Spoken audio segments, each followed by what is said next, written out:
Hello, this is National Chess Master R. Rats, continuing my video series on the correspondence team match between my video lessons group at chess.com versus the team from CARPE DIEM. And this game was played on, these two games were played on board with 159. That's between ratings of high 1600s versus low 1500s. Our man is TheTexan. And I've played over both these games and taken a look, and I'm discovering an alarming trend aside from players moving too quick. It's the fact that players are putting their rook pawns up here. And I've been noticing this more and more, particularly as this match evolves. Somehow, somewhere, someone has developed this strategy to put rook pawns on these squares to keep bishops and knights from getting to... Let me color these squares in. Come on, be nice. Now, in English descriptive notation, which actually describes squares better from than an algebra. Come on, color in the squares, please. Thank you. There's one more. Okay, just trying to make this point. Okay. English descriptive notation describes squares better than algebraic does. These moves are, all these rook pawn moves can be written as pawn to rook 3, the third rook square. Okay. The squares that are in red are knight 5 squares, and they're all notated from whichever side's perspective it is. Even if you're white, if black plays a knight to this square I'm hovering over, b4, it's knight to knight 5, or knight to queen knight 5. However, if white places a piece on that same square, it's putting it on knight 4. So every square has two names depending on the perspective, but it is much easier to describe a square. So I'm talking about this, trying to get this message out. I don't know how I'm going to do it, but so many people like to put their rook pawns here. They don't like pins. They don't like knights going to those squares. Bishops can pin knights against a king or a queen easily enough because that's the way the knight moves, right? Moves right into a square like that. And if a knight is on one of these squares in red, it's threatening a potential fork, particularly if it's backed up by a bishop, right? So people don't like getting these forks. They probably lost a game with a fork, and they're trying to prevent it. And before I even start the game, I've seen a number of players. They play black in this position, and after knight f6, they run into the two knights defense. They see this there's that fork threat. Now black has a response, but a lot of black players were playing h6 to stop knight to knight 5, to stop knight g5, and that just puts black behind in development. He's weakening his pawn structure, and it just amazes me that so many people are doing this. So where did this come from? There's no book that recommends to put your rook pawns on these squares. This is a strategy that must be developed by the players that are playing chess. Now, when I first learned the game, when I was a child, I didn't know how to play. I didn't know strategy until I read a book. I didn't even find a book until I was like 9 years old. But I like to move my rook pawns up and bring my rooks into play and then swing them over, and by then there'd be something loose on my opponent's side, and I just go capture free pawns and free pieces. Because we didn't have any strategy. We didn't understand chess as it was. We knew how to move the pieces. We knew how to take pieces. We knew how to give a checkmate, I hope. But we develop our own strategy. But so many people independently are developing this strategy to put rook pawns on the rook 3 squares. And it's bad for so many reasons. It doesn't develop a piece. It weakens your pawn structure. What else? When you fall behind in development, your opponent blasts open the position, and you're in trouble. Okay, so let's look at the game and see what happens. So, now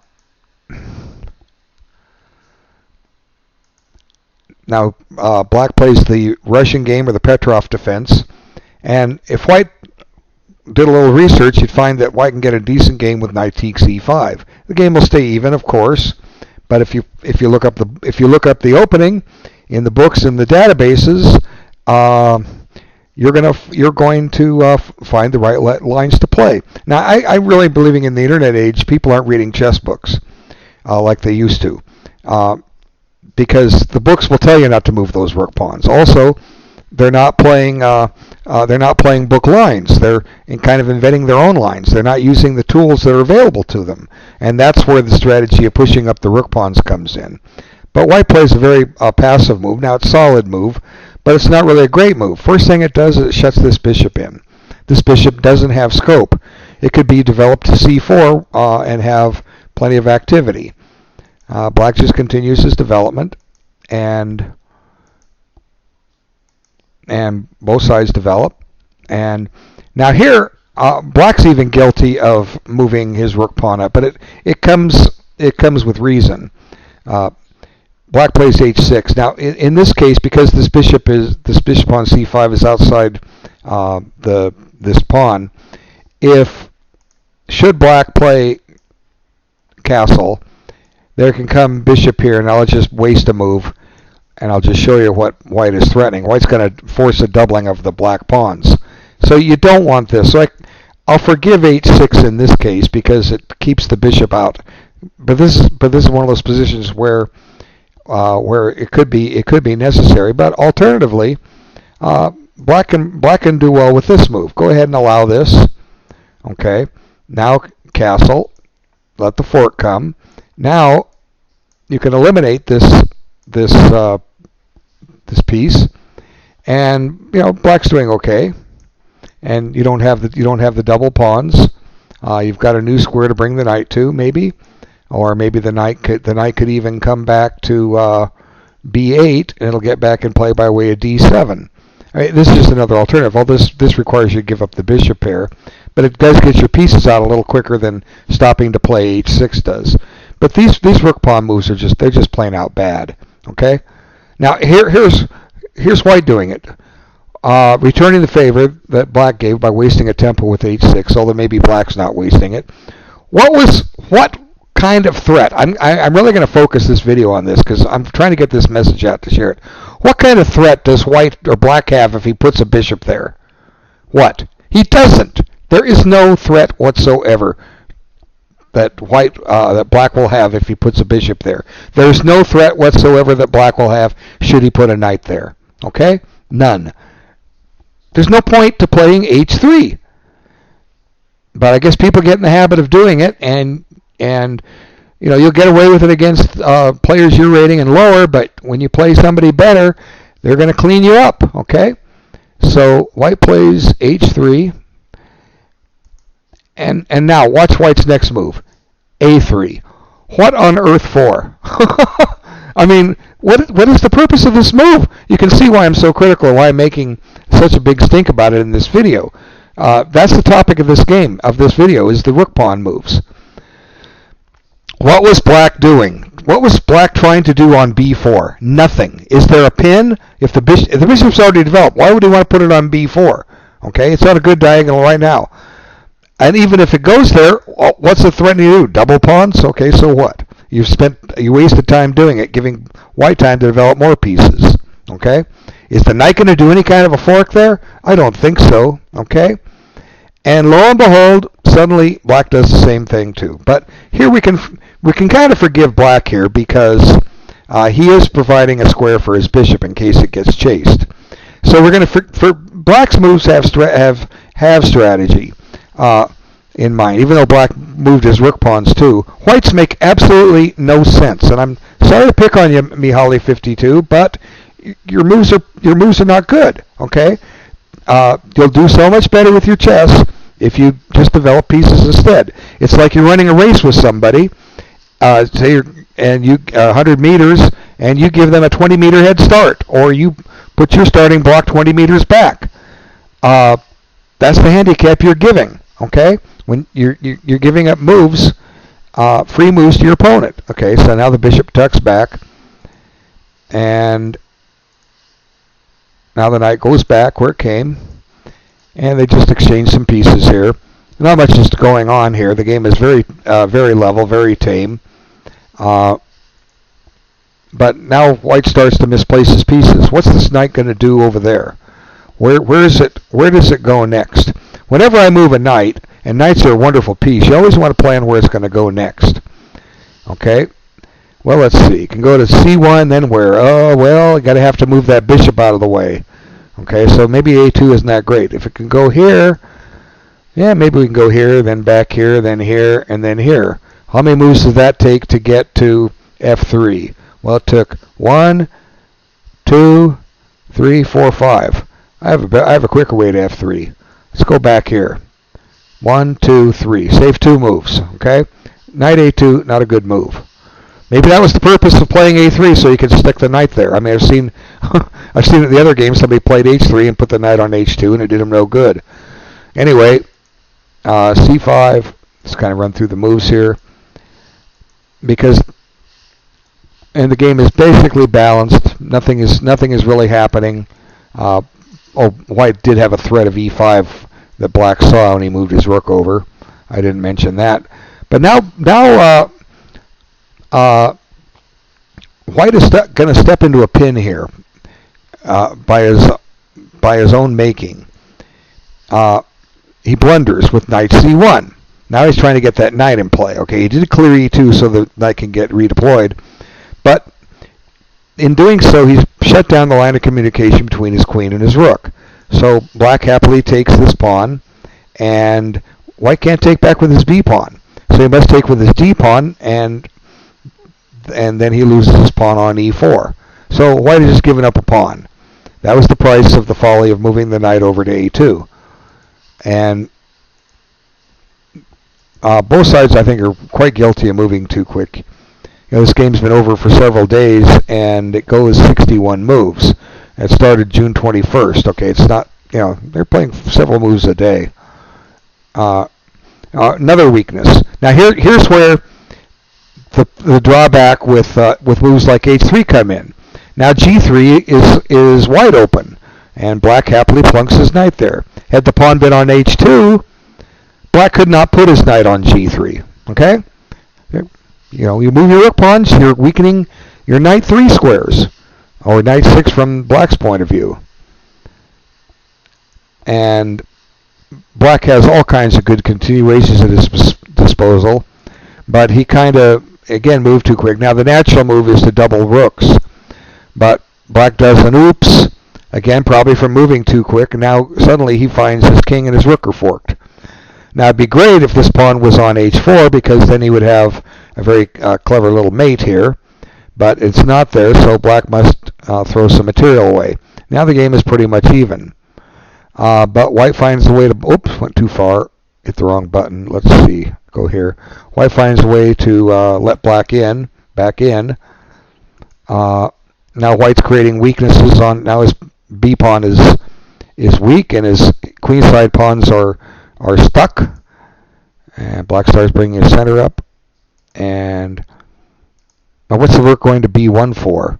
So you can step back into a pin. Didn't you learn something about the pin before? Okay, see, look. Put the rook on b1. It was already defended. Okay. Now suddenly there's a pin. Free pawn, thank you.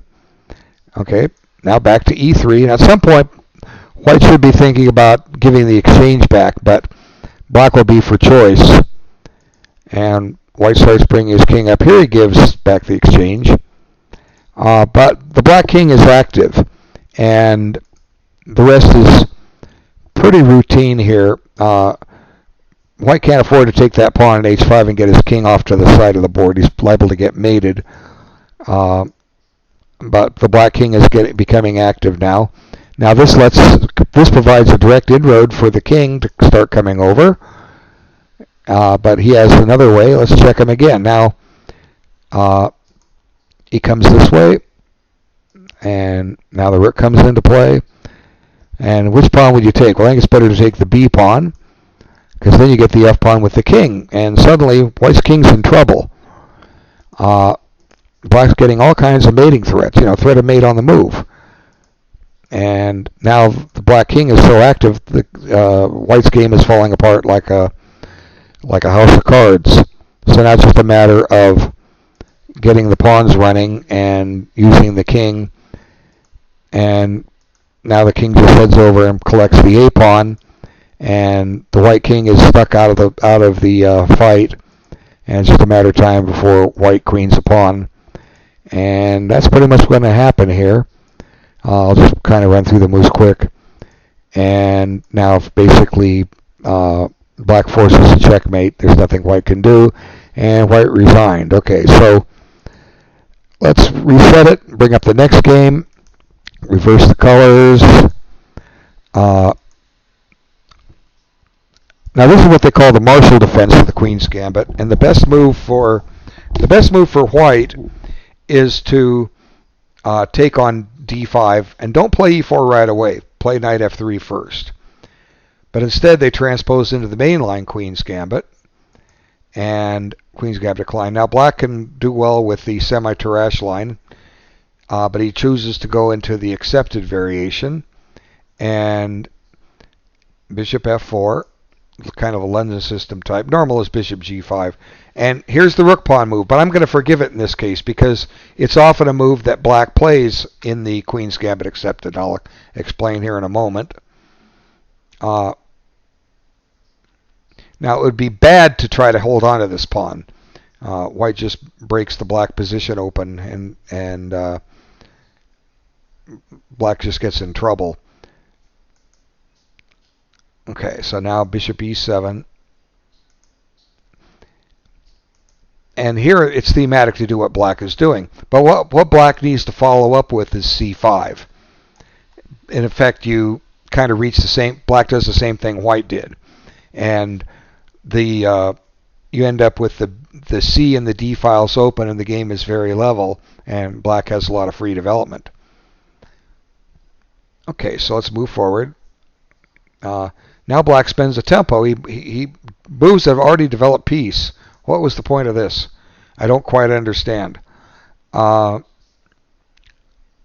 already developed your bishop on e7. That's a perfectly good square for it. It's better to just castle or play c5, as I said. Okay. And look, here it comes. There's the rook pawn move. White didn't play to g5. He didn't want to go to g5. He's not going to make two moves with the piece that black did. This is just a bad move again. The knight going to g5 does nothing. Black has wasted two tempos. He's had two chances to get castled. He's done nothing to develop his queenside. He's not played the thematic c5. You can find all this thematic c5 if you open up a chess book. Okay, you can't just play chess on the internet. You got to study the game too. Okay, rook c1. Now he castles, and here comes the rook pawn move by white, but it's with a purpose, trying to get rid of that bishop. And now notice that black has not gotten his c5 move in. Now he has a backward pawn on the open file, and he has to guard it. So he guards it this way. And white develops. And then black immediately forgets that he was guarding that pawn and gives it up. So thank you. Here's a free pawn with tempo. And white's got a clear advantage. Attack the knight, attack the queen, and white wins material. Now the rook pawn move in this case isn't hurting black, other than the fact that had he not done that and done the moves I suggested, like c5 earlier, things wouldn't have been so bad. But white's just picking up a clear piece. White has the dark squared bishop, black doesn't. Black's development still isn't completed. His rook's undeveloped itself. And even though white gets double pawns, it doesn't matter. White's a piece up, and the win is routine. Although white does make it a little complicated, as we will see. And there's not much to this game. I'll just go forward. White gets the queens off and shuts the c file down again. Just happily trades. Activates his king. Now a clear advantage, a pass pawn and a piece ahead. Nothing black can do. White just looks for simplifying exchanges to win the ending. And now he forces the rook off here in just a moment, as we will see. Now it's pinned. Takes it. Now here, I think white missed the most direct win. Okay, what can black do in this position? The answer is nothing. His king is stuck to d7 in the immediate vicinity. The black king cannot say go from to c6 and d5 because that pawn on d6 will promote promptly. So all white has to do is just march his king up the board. Now black will try to erect a defense, but white can break that down, and by pushing an appropriate h5. But I don't know. I guess black could lock up the position when the pawn reaches h4 by playing h5 himself, but it's still a routine win for white. King f3, who starts bringing the king up. And here's puzzling. And there's that rook pawn and rook pawn. They've both done it. All four rook pawns have gone up to rook 3. It's only poetic. But white hangs a piece here. He forgets his bishop is loose. Obviously, this is coming from moving too quick. How often in a real game, if you sit down at a tournament, do you hang a piece like that? The answer is very rarely. But it happens in postal or correspondence chess all the time. Now the win is problematic. It can be won. White takes his time figuring it out. He realizes nothing to be had by going back, so he comes back. And now he finds the right idea. Sacrifice the pawn. Make black take it to get king position. And now black has the opposition, but white has a tempo move in hand, and he uses it. And no matter which way the black king goes, white's going to come in and chomp up some pawns. And the rest is routine, and there's not much to it. I don't know why black played on. I guess maybe because he's playing 2 games at once. Some people don't give up till mate. Some people go 1 move till mate, which is what he did in both games.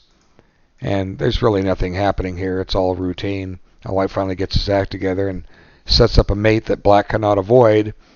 Black has 3 legal moves. If he pushes either pawn, it's mate on c7. If he moves his king, white has his choice of mates, d7, b8, and a8. Anyway, I guess it's too late to change any games that have rook pawn moves, but I'm wondering how many more I'm going to see before this tournament is over. Those that are watching this, stop doing it, okay? If you're doing it, you're wasting your time, okay? And there's just so many other good moves. Play the Hungarian defense if you're playing the 2 knights. Here, let me show that. I didn't mention it. I mentioned during the first game how I saw people playing h6 to stop knight g5. Well, here, let me show you a better way to stop knight g5. Here it is. Bishop e7. That knight's not going there. It'll get taken. And the moment we don't know what white's going to do, but suppose he castles. Now you're able to get this out, and you let him go to g5 because bingo, you get to castle. And it's a terrible mistake to take this because black is winning 2 pieces for the rook, and this is a strategically winning position for black. The 2 pieces will eventually win a pawn, then win another, then they'll force a pass pawn. It'll march up the board, and white's going to have to give up something to stop it from promoting. Anyway, so much for my rant on these rook pawn moves. But again, I've been giving a lot of lessons here at chess.com. I got tons of students, and it's something I see prevalent down in the standard rating range of 900 to 1200. I see these rook pawn moves coming up all the time. And now I'm seeing it at the 1600 level, and it's just astounding because no chess author writes and recommends this. None. So it's something you guys are developing on your own, and you need to read real chess books. The internet has changed chess. I have a blog series about it. For the most part, it sped it up. And now it's easy to see, too, that it's keeping people out of chess books, okay? Well, anyway, thanks so much for your time. I'll make another video as soon as I have a chance. Bye now.